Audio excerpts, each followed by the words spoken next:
अभी तक उनका कोई बच्चा नहीं हुआ था। देखिए, बात यह है कि शीतल के अंदर माँ वो मेरी पत्नी है, उससे शीतल और अभिमन्यु की शादी को 5 साल हो चुके थे, लेकिन अभी तक उनका कोई बच्चा नहीं हुआ था।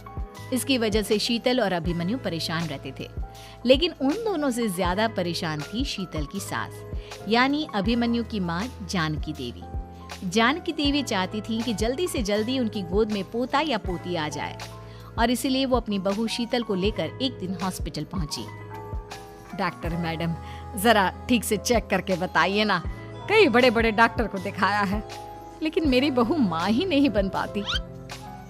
मैंने शीतल को बहुत अच्छे से चेकअप किया है। देखिए, बात यह है कि शीतल के अंदर माँ बनने की कैपेसिटी नहीं है। ये आप क्या कह रही हैं डॉक्टर साहब? कोई तो इलाज होगा ना, कोई दवाई दे दीजिए।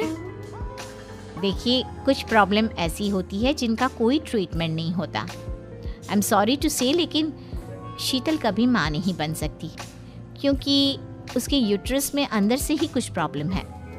घर आने के बाद क्या हुआ माँ? कहाँ लेकर गई थी आप शीतल को?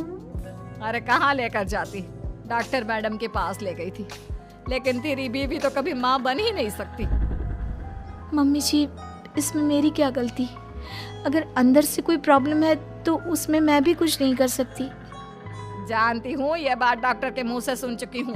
अब दोबारा मेरे सामने इस बात का गाना मत गा। अरे माँ, परेशान होने की जरूरत नहीं है, हम सोचते हैं ना कुछ।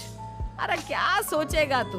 जब डॉक्टर कह चुका है कि तेरी बीवी माँ नहीं बन सकती, तो बता क्या सोचेगा तू? कहाँ से लाएगा बच्चा? माँ, ये तो मैं भी नहीं जानता। अभिमन्यु, क्यों ना हम अनाथ आश्रम से एक बच्चा गोद ले आए? क्या फर्क पड़ता है बच्चा हमारा हो या गोद लिया हुआ? आई बड़ी बातें बनाने वाली। क्या फर्क पड़ता है? अरे क्यों फर्क नहीं पड़ता?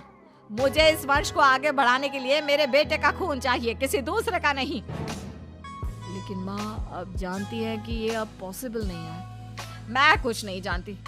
मैं किसी पराये की औलाद को इस घर में अपना पोता या पोती बन के बढ़ता हुआ नहीं देख सकती। मेरा वंश मेरे बेटे के खून से ही आगे बढ़ेगा। लेकिन मम्मी जी, ऐसा कैसे हो पाएगा? आप अच्छी तरह जानती है ना, मेरा और अभिमन्यु का बच्चा नहीं हो सकता। तो मैं अपने बेटे की दूसरी शादी करवाऊंगी, और अपनी दूसरी बीवी से ये मुझे बच्चा पैदा करके देगा। ये आप क्या कह रही हैं माँ? मैं किसी और से शादी नहीं करने वाला। मेरे रहते हुए आप अभिमन्यु की शादी किसी और से करवाएंगी? मम्मी जी, आप ऐसा कैसे कर सकती हैं? तू बस देखती जा बहू, मैं ऐसा कैसे कर सकती हूँ। कुछ दिनों के बाद, अभिमन्यु, मैंने तेरे लिए लड़की ढूंढ ली है। माँ, मैं आपको कितनी बार समझाऊं, मुझे किसी से शादी नहीं करनी है। पहले मेरी बात सुन। ये जो चमेली है ना, हमारे घर में काम करने आती है, वो तुझसे शादी करने के लिए तैयार है। मम्मी जी, आप अभिमन्यु की शादी एक नौकरानी के साथ करवाएंगी?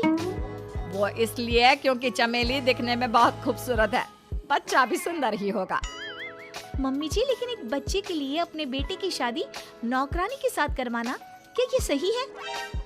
अगर अभिमन्यु ने शादी नहीं की ना, तो मैं अपनी जान दे दूंगी। अब देख लो, अगर तुम्हें अपनी माँ की जान प्यारी है तो तुम्हें इस नौकरानी के साथ शादी करनी ही होगी। इस तरह जानकी देवी अपने बेटे अभिमन्यु की शादी नौकरानी चमेली के साथ करवा देती है। कुछ दिनों के बाद, नौकरानी से मालकिन बन के तो मजा आ गया। अब तो मैं इस घर की मालकिन हूँ।